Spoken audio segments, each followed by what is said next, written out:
there's a couple, not just one, but a couple Alzheimer's walks coming up in the near future. We wanted to talk to Michelle Pachardo and Jim Cordenbrock about those events coming up. Thanks for coming to the program. Thanks for having us. Thank you for having us, Michael. So tell us, well, before we get started about the walks, Alzheimer's Association of Orange County in the chapter here, what are the vast amount of services? I don't know if we have to have 2 shows to get all this stuff in, but what are some of the services you guys provide? No, that's a great question, Michael, and good morning, everyone, and thank you again for having us.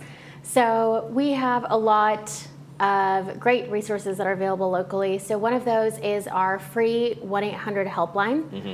It is a 24/7, 365 helpline that's available truly at all hours of the day. You can call that helpline to have a list of neurologists emailed to you within minutes while you're on the call. You can have access to senior living communities that are in your zip code. Mm-hmm. You can also call the helpline and simply ask questions related to the progression of the disease and what you're going through. Right. And that's kind of I guess this disease, they call it the long goodbye. I know a lot of the things about the disease, but one of the things I guess is like, it's kind of one of those things you don't know what's happening to you at first, right? Like, am I just being forgetful? Yep. Why did I put my keys in the refrigerator? Or am I just being a knucklehead? Or is something going on? Yep. And so I think that helpline is one of those things where there's maybe that fear inside of somebody, like, maybe this is more than just me being forgetful, right? Yeah. Right. Yeah. Right. And Jim, tell us a little bit about how you got involved. Sure. I know you have a lot of experience, and you're the chair for the walk that's coming up. So that's the first way, right? I'm the chair for that. I'm also a grad student at USC, becoming a gerontologist, believe it or not. The third thing is I have a business. We do in-home care in South Orange County with Home Instead. And the fourth thing, and really most importantly, is I lost my father to the disease at 92. And like you said, for him it was a slow progression, right? But the impact it has is utterly tremendous, right? Not only on him, obviously, but the family, right? Yeah. So after he passed away, a year later, my mom was a year younger. She said, I need a year to the date. She was diagnosed with stage 4 pancreatic cancer and passed away 2 months later. But the impact it has is tremendous. Right. And the resources the Alzheimer's Association has are just tremendous as well, to help out with that. And I'd say the impact, I mean, I don't want to belittle the impact on the person, but the impact can be on the family can be sometimes even greater, because sometimes the person with Alzheimer has no idea that there's anything wrong. They're just kind of doing their thing, and they get to that point where they don't even know what's happening anymore. So and that burden and really so you have a lot of services for the family as well, right? Right. It's a lot. Being a caregiver is the hardest job in the world. So aside from our helpline, we also have free support groups for family caregivers.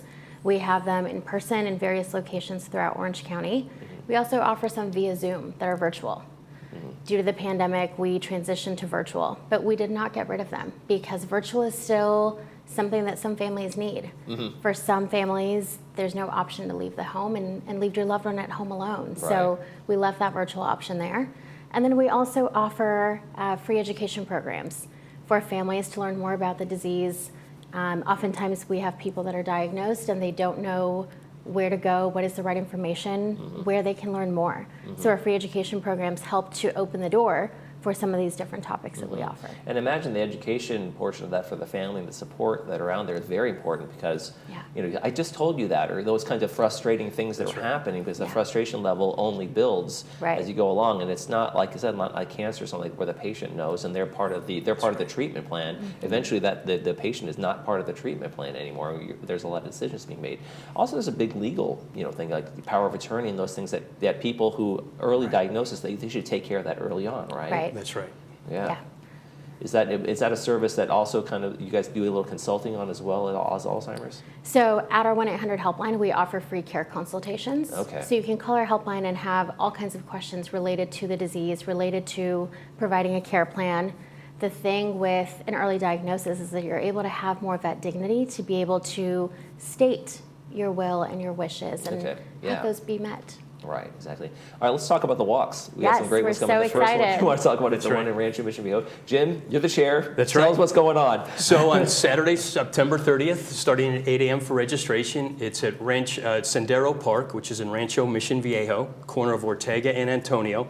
It's a great little facility. The walk it's a ceremonial walk more than anything, right? It's not like it's a grueling Ironman type of thing. It's a mile. It's kid friendly, children friendly.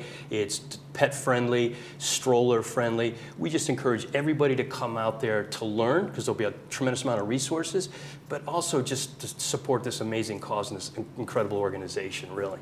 Now, the fundraising is a little different than some walks where you pay your registration fee and all this kind of thing. There's no registration fee, but you're asked to hopefully raise money from your friends and sponsors and family and these kind of things, right? And then make some sort of donation to the cause as well, right? That's right. Yeah. So a lot of times we'll get companies to sponsor teams.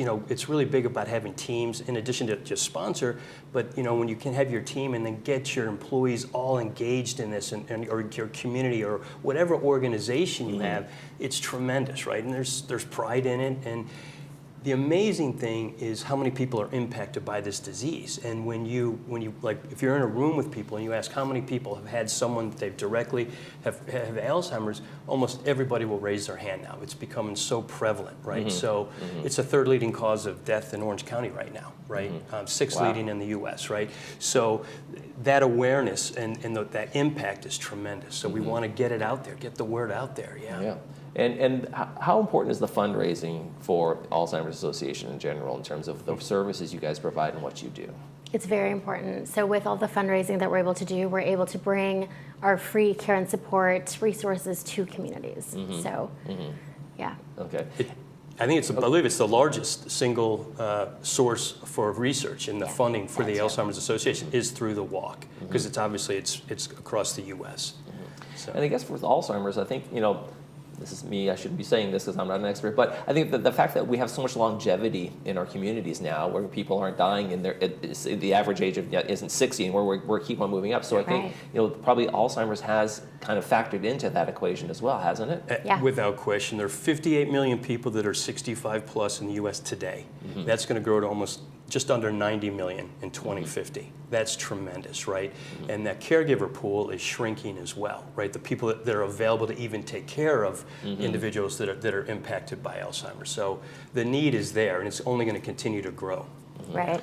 Now, if you can't make it to the Rancho Mission Viejo walk, are there some other walks around? There's going to be some Irvine, a couple other locations, right? Yep. So our first walk is Rancho Mission Viejo, Saturday, September 30th. Our second walk this season is our Irvine walk. And then that one is Saturday, October 21st. And then our last walk is in Huntington Beach, Saturday, November 4th. Okay. Yeah.